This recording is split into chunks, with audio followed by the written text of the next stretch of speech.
আমরা 1 লক্ষ টাকা করে এই দুটো পরিবারের হাতে আমরা 21শে জুলাই আমরা তাদের পরিবারের হাতে তুলে দিচ্ছি।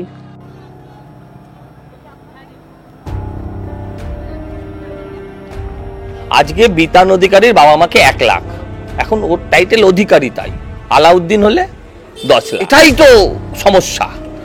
অধিকারী 1 লাখ, 1 লক্ষ টাকা ওরা রোজ রাতে খরচা করে তৃণমূলের বহু নেতা। এই বিতান অধিকারী স্ত্রীকেই এই সরকার অনুপ্রবেশকারী বাংলাদেশি বলেছিল। নানা ভাষা, নানা মত, নানা অভিধান, বিবিধের মাঝে দেখো মিলন মহান। সুন্দর ভাষা আন্দোলন আপনি শুনেছেন আজকে? নানা ভাষা, নানা মত, নানা পরিধান, বিবিধের মাঝে দেখো মদন মহান, শুনেছেন? তাদের নেতারা বলে আধা আবাম উর্দু মে বাত করেগা, তারা করছে ভাষা আন্দোলন, ভাষা নিয়ে লড়াই করবে তারা। আমি বলি মাগো, আগে তুমি তোমার মুখের ভাষা ঠিক করো, তারপর তুমি বাংলা ভাষার কথা বলো। ভাষা আন্দোলন শুরু হচ্ছে এবং ইতিহাসকে জানতে হবে। মমতা ব্যানার্জি তার নিজের বই পড়তে হবে, আজকে জাপাং পড়তে হবে। আমি একজনের থেকে কিছু টাকা পেতাম, আমার এক বন্ধুকে ধার দিয়েছিলাম, সে শোধ দিচ্ছিল না, তাকে আমি ওই বইটা এনে বললাম তুই 6টা কবিতা বল। ও কবিতার 2টো লাইন পড়ে তারপর বললো তুমি অপেক্ষা করো, আমি টাকাটা আনছি। আমি শুধু মমতাদির কাছে আপনাদের মাধ্যমে জানতে চাই, ভোটার লিস্ট থেকে নাম কাটা গেলে উনি লড়াই করবেন, বাংলার অপমান। আচ্ছা, মৃত ভোটারদের নাম যদি কেটে দেওয়া হয়, মৃত ভোটারদের যদি নাম কেটে দেওয়া হয়, তাতে আবার বাংলার অপমান হবে না তো? সেই নিয়ে আবার উনি আন্দোলন করবেন না তো? ছাপ্পা বন্ধ হয়ে যাবে, তাহলে ওনার গদি উল্টে যাবে। তা আপনি গদি উল্টানোর চেষ্টা করছেন, আপনারা উনি প্রতিবাদ করবেন না? আপনাদের বাড়ি ঘেরাও হবে এরপরে। সে যা পারেন উনি করুন। এতদিন সাম্প্রদায়িকভাবে বাংলাটাকে ভাগ করেছিলেন, এখন যখন দেখছেন যে তার মেয়াদ আর শেষ, সাম্প্রদায়িকভাবে আর ভাঙা যাবে না, উল্টো দিকে জোট বেঁধে গেছে, এখন উনি ভাষায় ভাঙতে চাইছেন। দুর্গাঙ্গন করবেন বলেছেন, শিক্ষাঙ্গনের দরকার কি? আপনি দুর্গাঙ্গনে যাবেন, তাহলেই হবে, শিক্ষাঙ্গনের কোনো দরকার নেই। কখনো দুর্গাঙ্গনে যাবেন, কখনো গিয়ে ঈদে নামাজ পড়বেন, তাহলেই আপনার কাজ হয়ে যাবে। সবার ওপর যদি এই ভাষা নিয়ে লড়াইটা শুরু হয়ে যায়, সব জায়গাতে কিন্তু বাঙালি একঘরে হয়ে পড়বে। এবং যাদেরকে পশ্চিমবঙ্গে চাকরি দিতে পারেননি মমতা ব্যানার্জি, তাদের চাকরিটা তিনি ব্যাঙ্গালোরেও খাবেন। ওনাকে অলিম্পিকে পাঠালে যে ধরনের ডিগবাজি উনি খাচ্ছেন, তাতে নিশ্চয়ই গোল্ড মেডেল পাবেন, তাতে উনি গোল্ড মেডেল পাবেন, এখানে কোনো আমার সন্দেহ নেই। আপনারা আমাদের কাছে ঘুমলে, আপনাদের মাধ্যম দিয়ে আপনারা সারা ভারতবর্ষেরকে প্রশ্ন করুন, যেখানে যত বাঙালি আছে, যে কে কত সমস্যায় পড়েছে, কে কত সমস্যায় পড়েছে, কোথায় কোথায় বাঙালি খেদানো শুরু হয়েছে। ওনার এই উস্কানিতে আরো অনেক খুন জখম আরো বাড়বে। হ্যাঁ, এখন যা অবস্থা হয়েছে, তৃণমূলকে বাঁচাতে তৃণমূলীরা দাবি করছে রাষ্ট্রপতি শাসন চাই। যদি বাঙালির নামের পেছনটা, পদবিটা দেখে যদি মুসলমান মনে হয়, তাহলে তাকে সন্দেহ প্রকাশ করা তার প্রতি। এটা কার জন্য হয়েছে? এর জন্য দায়ী কে? 5 বছর আগেও তেমন ছিল না। এর জন্য দায়ী একজন, দায়ী, তার নাম মমতা ব্যানার্জি। বলছি, ছিল শহীদ দিবস, কোন রকম দুঃখ প্রকাশ তো দেখাই গেল না, উল্টে থ্রেটনিং, শক্তি প্রদর্শন, গুন্ডারাজ। শুধু শহীদ দিবস ছিল না, ডিম ভাত দিবস ছিল। তো এত ডিম মুরগি পারতে পারিনি বলে মুরগি কেটে খেয়ে ফেলেছে। আর বাকিটা কি বলবো, শহীদরা যদি আজকে দেখতেন তাদেরকে নিয়ে কি খেললি চলছে, সারা রাজ্যে কি নাচ গান উৎসব চলছে, তাহলে শহীদরা আজকের দিনে যদি দেখতে পারতেন, তাহলে আরেকবার ফলিডল খেয়ে শহীদ হয়ে যেতেন।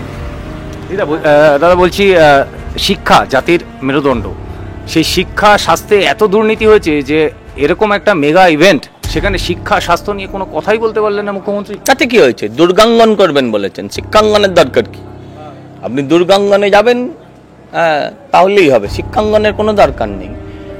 কখনো দুর্গাঙ্গনে যাবেন, কখনো গিয়ে ঈদে নামাজ পড়বেন, তাহলেই আপনার কাজ হয়ে যাবে।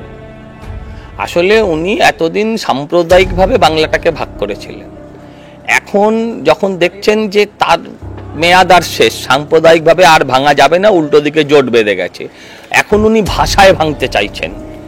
আজকে যে কাণ্ডটা উনি করছেন এখন, তাতে করে আপনাকে মাথায় রাখতে হবে, আমার পশ্চিমবঙ্গের 25 লাখ ছেলে মেয়ে ব্যাঙ্গালোরে আছে, 4-5 লাখ ছেলে মেয়ে আছে গুজরাটে, 10 লাখের বেশি মানুষ আছেন মহারাষ্ট্রে, তাছাড়াও ভারতবর্ষের বিভিন্ন জায়গায় আছেন। বিশেষ করে যে শহরগুলো তৈরি হচ্ছে, ধরুন লখনৌ, পাটনা, হায়দ্রাবাদের বিভিন্ন অঞ্চল, সেখানে পরিযায়ী শ্রমিকরা কাজ করছেন। এদের সবার ওপর যদি এই ভাষা নিয়ে লড়াইটা শুরু হয়ে যায়, সব জায়গাতে কিন্তু বাঙালি একঘরে হয়ে পড়বে। এবং যাদেরকে পশ্চিমবঙ্গে চাকরি দিতে পারেননি মমতা ব্যানার্জি, তাদের চাকরিটা তিনি ব্যাঙ্গালোরেও খাবেন। এই ভয়ঙ্কর জায়গা। কি সুন্দর ভাষা আন্দোলন, আপনি শুনেছেন আজকে? নানা ভাষা, নানা মত, নানা পরিধান, বিবিধের মাঝে দেখো মদন মহান, শুনেছেন? সেসবই শুনতে হবে। যাদের নেতারা বলে আধা আবাম উর্দু মে বাত করেগা, তারা করছে ভাষা আন্দোলন, ভাষা নিয়ে লড়াই করবে তারা। আমি বলি মাগো, আগে তুমি তোমার মুখের ভাষা ঠিক করো, তারপর তুমি বাংলা ভাষার কথা বলো। মুখের ভাষা মানে কি? মঞ্চে উঠে দাঁড়িয়ে বলছেন আমি শালা,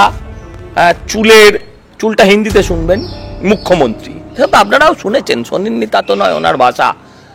তো এরপরে আর কি বলা যায়? একটাও শহীদের স্মৃতিতর্পণ, স্মৃতিচারণা কিসের জন্য লড়াই? কিসের জন্য লড়াই ছিল? ভোটার লিস্টের সংশোধন। আজকেও তো সেই লড়াই চলছে। উনি শুরু বলেছিলেন যে অনুপ্রবেশকারী বাংলাদেশিরা আজকে আমাদের ভোটার লিস্টে ঢুকে পড়েছে। তো আজকে তো আমরা সেই কথাই বলছি। উনি বলছেন কত রোহিঙ্গা আছে সারা পৃথিবীতে। আচ্ছা, যদি রোহিঙ্গা না থাকে তাহলে তো বাদের কোনো ব্যাপার নেই, তাহলে এত চিৎকার চেঁচামেচি কিসে? উনি তো বলছেন যে পরিযায়ী শ্রমিকরা নিশ্চিন্তে ফিরে আসুন, বাংলায় এখন প্রচুর চাকরি। একটাও ফিরবে না। ওনার ধর্মের, সম্প্রদায়ের, দলের যদিও কেউ থেকে থাকে, একজন ওনার ডাকে ফিরবে না। আপনারা আমাদের কাছে ঘুম না ধরে আপনাদের মাধ্যম দিয়ে আপনারা সারা ভারতবর্ষেরকে প্রশ্ন করুন, যেখানে যত বাঙালি আছে, যে কে কত সমস্যায় পড়েছে, কে কত সমস্যায় পড়েছে, কোথায় কোথায় বাঙালি খেদানো শুরু হয়েছে। আর যদি বাঙালির নামের পেছনটা, পদবিটা দেখে যদি মুসলমান মনে হয়, তাহলে তাকে সন্দেহ প্রকাশ করা তার প্রতি। এটা কার জন্য হয়েছে? এর জন্য দায়ী কে? 5 বছর আগেও তেমন ছিল না। এর জন্য দায়ী একজন, এর জন্য একজন দায়ী, তার নাম মমতা ব্যানার্জি। আচ্ছা, ভোটার লিস্টে বিহার থেকে 30 লাখ, এখন উনি বলছেন 40 লাখ, যাই বলুন উনি, আমি সংখ্যাটা নিয়ে আমার কোনো নেই, আর্গুমেন্টও নেই। আমি বলি বিহারে কি হচ্ছে? বিহারে এই কদিন আগে আমরা দেখেছিলাম ওই অগ্নিবীর আন্দোলনে কত ট্রেন জ্বলেছিল, কত বিক্ষোভ হয়েছিল। কই ওখানে 30-40, যাই হোক, 48 হোক, 30 হোক, 40 হোক, কেউ তো প্রতিবাদ করছেন। আমি আপনাকে বলি, এখানে তো প্রতিবাদ করবে দাদা।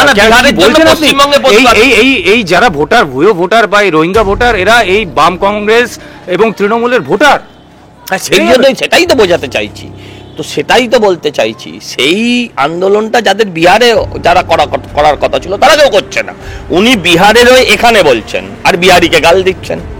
মুশকিলটা যেটা, সমস্যাটা যেটা হচ্ছে, আমি শুধু মমতাদির কাছে আপনাদের মাধ্যমে জানতে চাই, ভোটার লিস্ট থেকে নাম কাটা গেলে উনি লড়াই করবেন, বাংলার অপমান। আচ্ছা, মৃত ভোটারদের নাম যদি কেটে দেওয়া হয়, মৃত ভোটারদের যদি নাম কেটে দেওয়া হয়, তাতে আবার বাংলার অপমান হবে না তো? সেই নিয়ে আবার উনি আন্দোলন করবেন না তো? ছাপ্পা বন্ধ হয়ে যাবে তাহলে ওনার গদি উল্টে যাবে। তা আপনি গদি উল্টানোর চেষ্টা করছেন, আপনারা উনি প্রতিবাদ করবেন না? আপনাদের বাড়ি ঘেরাও হবে এরপরে। সে যা পারেন উনি করুন। ওনার এই উস্কানিতে আরো অনেক খুন জখম আরো বাড়বে। হ্যাঁ, এখন যা অবস্থা হয়েছে, তৃণমূলকে বাঁচাতে তৃণমূলীরা দাবি করছে রাষ্ট্রপতি শাসন চাই। গতকাল রাত্রেও একজন মারা হয়েছে। সে কোন দল করতো? কাদের হাতে মরল? হ্যাঁ, গত 1 সপ্তাহে 4 জন, সপ্তাহে 4টা করে যদি মরে, 5টা করে যদি মরে, তো ভোটে এজেন্ট, এই মানে পোলিং বুথে এজেন্ট দিতে পারবে না এরা, ভোট লড়বে কি? দাদা বলছি, একটা কেন্দ্রীয় স্বরাষ্ট্র মন্ত্রকের তরফ থেকে সার্কুলার জারি করা হয়েছিল সমস্ত রাজ্যে, শুধু বাংলায় তো নয়, ইলিগাল ইমিগ্রেশন আটকানোর জন্য। কনফিডেন্সিয়াল রাখা উচিত ছিল, মমতা বন্দ্যোপাধ্যায় সেখানে প্রকাশ করে দিলেন। প্রথম কথা হচ্ছে যে কোথায় সার্কুলার জারি হয়েছিল আমি জানি না, সেই সার্কুলার উনি কিভাবে প্রকাশ করলেন তাও জানি না। হ্যাঁ, সার্কুলার জারি হলো, সেই সার্কুলারটা উনি দেখিয়েছেন আপনাদের? দেখাননি। আচ্ছা, এটা সার্কুলার দেওয়ার কি আছে? যদি কেউ বলে বিদেশিদের ভোটার লিস্টে নাম যদি থাকে তাদের বাদ দাও, এটা তো মমতা ব্যানার্জির আন্দোলন। স্পিকারের মুখের উপর কাগজ ছুঁড়ে মেরেছিলেন এই কারণে। আর আজকে উনি বলছেন যে সেই ভোটারদের ভোট দিতে হবে। ওনাকে অলিম্পিকে পাঠালে যে ধরনের ডিগবাজি উনি খাচ্ছেন, তাতে নিশ্চয়ই গোল্ড মেডেল পাবেন, এখানে কোনো আমার সন্দেহ নেই। দাদা, অভয়ার ক্ষেত্রে মুখ্যমন্ত্রী পারেননি, তামান্নার পরিবারের ক্ষেত্রেও তিনি পারেননি, কিন্তু আজকে 1 লক্ষ টাকা দিয়ে বিতান অধিকারী, নিহত আমাদের শহীদ বিতান অধিকারী, তার পরিবারকে 1 লক্ষ টাকা দিলেন সাকসেসফুল। 1 লক্ষ টাকা ওরা রোজ রাতে খরচা করে, তৃণমূলের বহু নেতা। হ্যাঁ, মদন কল্যাণরা লাখ টাকা রাতে খরচা করে, আপনি খোঁজ নিন। আমি বলছি এই বিতান অধিকারী স্ত্রীকেই এই সরকার অনুপ্রবেশকারী বাংলাদেশি বলেছিল। এই সরকার বিতান অধিকারী স্ত্রীকেই অনুপ্রবেশকারী বাংলাদেশি বলেছিল। আজকে বিতান অধিকারীর বাবা মাকে 1 লাখ, এখন ওর টাইটেল অধিকারী, তাই আলাউদ্দিন হলে 10 লাখ। এটাই তো সমস্যা। অধিকারী 1 লাখ, আসা যাওয়ার খরচা দিয়েছে, আসা যাওয়ার খরচা দিয়েছে। একদম শেষ প্রশ্ন, ভাষা আন্দোলন শুরু হচ্ছে এবং ইতিহাসকে জানতে হবে, মমতা ব্যানার্জি কি ইতিহাসকে জানতে হবে, তার জন্য তার নিজের বই পড়তে হবে। আজকে এপাং ওপাং ঝপাং পড়তে হবে, এপাং ওপাং ঝপাং পড়তে হবে। হ্যাঁ, আমি একজনের থেকে কিছু টাকা পেতাম, আমার এক বন্ধুকে ধার দিয়েছিলাম, সে শোধ দিচ্ছিল না, তাকে আমি ওই বইটা এনে বললাম তুই 6টা কবিতা বল। ও কবিতার 2টো লাইন পড়ে তারপর বললো তুমি অপেক্ষা করো, আমি টাকাটা আনছি। হ্যাঁ, সেগুলো পাঠ্যপুস্তকে যাবে। এবার তৃণমূলের কর্মীরা কি দীপক ঘোষের বইটা বেশি পড়ে ফেলছিলেন? সে আমি বলতে পারবো, নিশ্চয়ই পড়বে, নিশ্চয়ই পড়বে, নিষিদ্ধ হয়নি তো, প্রসিদ্ধ হয়ে গেছে।